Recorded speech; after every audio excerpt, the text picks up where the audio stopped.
Are you ready to go time traveling? Gibson has called you and they need you for an important experiment. So Gibson has just transported you with the power of time travel to 1958, Kalamazoo, Michigan, the Gibson factory. The 1959 Les Paul has not yet come out, and Gibson is relying on you to choose the pickup. That's right. Gibson has 3 pickups that they just wound, and they're not sure which one they want to put in the 1959 Les Paul. This is the Les Paul that will go on to become the ultimate guitar of all time. So this is a very important job for you to pick out which pickup is the most Gibson. So we have 3 different pickups that you're about to hear, all in the bridge position. And we're going to start off with a chord. Take a listen.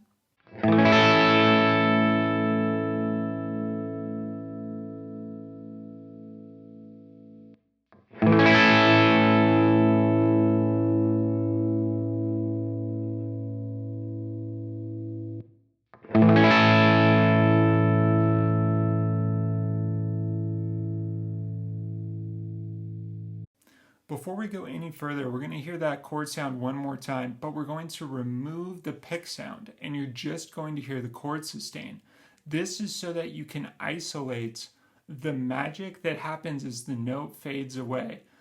The fixed EQ of a pickup, to my ears, is most apparent after the pick hits and as the note blooms or like moves through the amp into the magic of space, and you're able to hear what's actually happening with the bass, mid, and treble frequencies. So we're going to listen to that same clip you just heard, minus the pick attack.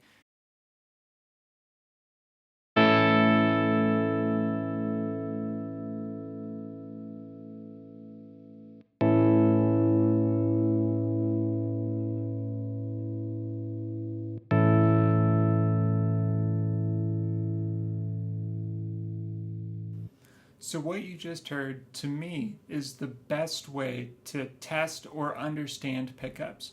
You cannot understand a pickup on its own. You cannot understand a pickup with new gear. If you're going into a guitar store and you're playing a pickup you've never played before through gear you've never played before, a pickup on its own cannot be compared. So if you're truly doing a pickup comparison, forget the words, forget the articles, forget the artist's opinions, and try and find sustained chords, and if you're lucky, someone will take the pick attack out and you'll be able to hear what's happening at the end. So now that we have an idea of what these pickups sound like, you may already have an opinion, but I want to play you another riff. This one is digging in a little bit more. This is an AC/DC riff test. Let's dive in.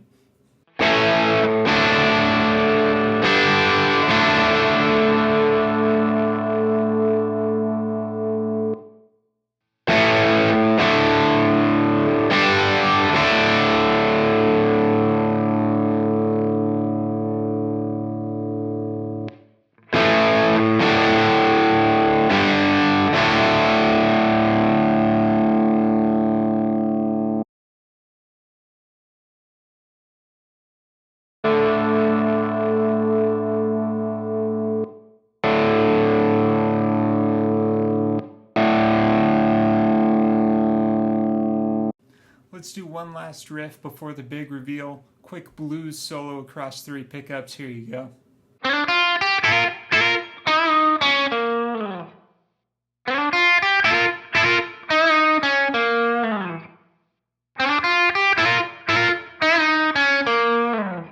Now it's time for the big reveal. Before we do the official reveal, what was your favorite? Which one sounded like the most Gibson, or the most supposed to be in a 1959 Gibson Les Paul? Maybe these are different answers. Maybe your favorite pickup is different than the one that would be in a 1959 Les Paul. But let's find out now. So now that you've made your choice, let's do the big reveal.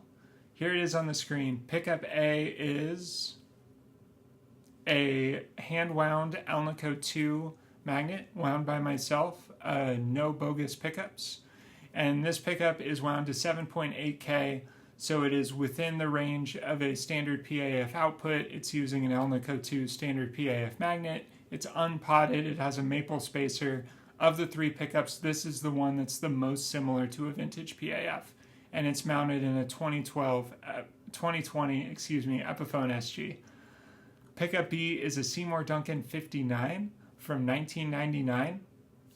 This pickup is mounted in an Epiphone Riviera. The Seymour Duncan 59s are interesting because they're wound on vintage Gibson machines, but they're using an Alnico 5 magnet, and the wind is actually a little stronger. There's more winds around the coil compared to a vintage PAF. Seymour Duncan did this intentionally to get a stronger pickup with more oomph, and I think you could hear that in the difference between pickup A and pickup B. And then finally, pickup C is a Gibson 500T, which is a triple ceramic super high output pickup in my 2012 Gibson Explorer. Now, to compensate for the output difference between that super loud triple ceramic pickup and the other two, I did reduce the input gain to be 75% of the original, so that evened it out and made it a level playing field so that you could do a proper comparison.